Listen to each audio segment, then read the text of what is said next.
আসসালামু আলাইকুম, সবাই কেমন আছেন? নতুন আরেকটা রান্নার ভিডিও নিয়ে এলাম।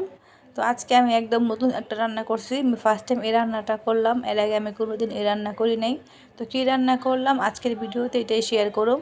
তো এক আটে পেঁয়াজ কলি নিয়ে লিছি। আমরা তো এটা পেঁয়াজ কলি কই, আপনারা কে কী কন কমেন্ট করে জানেন। আর এখানে আমি টাইটা ভাঙনা মাছ হলুদ মরিচ লবণ দিয়া ভালো মতো মাখায়া তেলের মধ্যে ভাইজা লিতেছি। মাছগুলা ভাইজা রান্না করলে কিন্তু খাইতে বেশি মজা লাগে। আর এই মাছটা কিন্তু অনেক মজা। তো যে কোনো মাছই আমার কাছে ভাইজা রান্না করতে ভালো লাগে। কষায় মাছ খাইতে আমি বেশি একটা পছন্দ করি না। তো মাছগুলোরে সুন্দর মতো ভাইজা লিছি। আর মাছ রান্না করার লেগে আমি পেঁয়াজ কুচি করে ফেলাইছি আর পেঁয়াজের কলিগুলোও কাইটা লিছি। তো তরকারির মধ্যে আমি টমেটো দিমু। তো একটা টমেটো পিস করে কাইটা ধুইয়া সব কিছু রেডি করে রাখছি। সব কিছু রেডি করা থাকলে কিন্তু রান্না করতে একদমই সময় লাগে না। তো মাছ ভাজার তেল নিয়ে লিছি। তো মাছ ভাজার সময় তেল অনেক কমে গেছিলো, তো আমি আরেকটু তেল এর মধ্যে মিলিয়ে দিছি। তো এর মধ্যে আমি পেঁয়াজগুলো দিয়ে দিলাম। সুন্দর মতো পেঁয়াজগুলোরে ভাইজা লিতে হইব।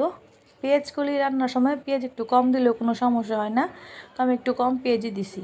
তো পেঁয়াজটা যখন সুন্দর মতো ব্রাউন হয়ে এসে এর মধ্যে পানি দিয়ে দিলাম। এখন এক এক করে সব মশলাগুলো দিয়ে দিব। হলুদ মরিচ ধনিয়ার গুঁড়া লবণ দিয়ে ভালো মতো মশলারে কষাই নিব। মশলা কষানো হইয়া তেলটা যখন উপরে ভাইসে উঠব তখন এর মধ্যে পেঁয়াজগুলি আর টমেটোগুলো সব দিয়ে দিব। দিয়ে এই মশলার লগে কম আছে কিছুক্ষণ এই টমেটো আর পেঁয়াজ কুলিগুলোরে কষামো। তো কিছুক্ষণ নাড়াচাড়া করার পরে ঢাকনা দিয়ে ঢেকে দিমু।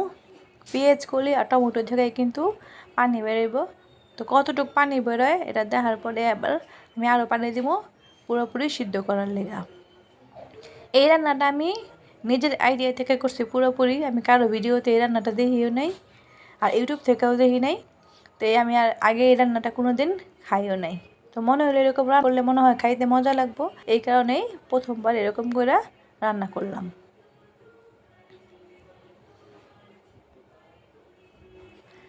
এই যে ঢাকনা উঠানোর পরে পেঁয়াজ কুলি আর টমেটো থেকে কিন্তু পানি বেরোইছে।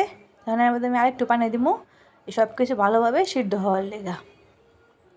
তো আলহামদুলিল্লাহ রান্নাটা কিন্তু খাইতে অনেক মজা হয়েছিল। তো মাঝে মাঝে নতুন কিছু রান্না করে খাইতে কিন্তু ভালোই লাগে। তো আগে আমি নতুন কোনো কিছু ট্রাই করতে ভয় পাইতাম, যদি ভালো না লাগে। এখন আর ভয় পাই না, যখন যেটা মন চায় রান্না করে ফেলাই, খাইতে কিন্তু খারাপ লাগে না, ভালোই লাগে। তো আমার পেঁয়াজ কলি আর টমেটো পুরোপুরি সিদ্ধ হয়ে গেছে। আমি ঝোলের লেগা পানি দিয়ে দিলাম আর উপর থেকে ধনিয়া পাতা দিয়ে দিলাম। ধনিয়া পাতা না দিলে তো রান্নাটা পুরোপুরি কমপ্লিট হইবই না। তো ধনিয়া পাতা দেওয়ার পর সব কিছু ভালোভাবে একটু মিলাই দিলাম। এখন মাছগুলোরে বিছাই দিব। মাছগুলোরে দেওয়ার পরে 6-7 মিনিট ভালো মতো বলক দিলেই রান্নাটা পুরোপুরি কমপ্লিট। তো ফার্স্ট টাইম রান্না করছি, খাইতে কিন্তু খারাপ লাগেনি, অনেক ভালো লাগছে। চাইলে আপনারা এরকম করে রান্না করে খায় দেখতে পারেন। আর পেঁয়াজ কুলি খাইতে কিন্তু এমনি মজা লাগে। তো ভিডিওটা আজকে আমার এই পর্যন্তই শেষ। যারা যারা আমার ভিডিওটা পুরোপুরি দেখছেন তাদেরকে অনেক অনেক ধন্যবাদ। তো সবাই অনেক বেশি ভালো থাকবেন।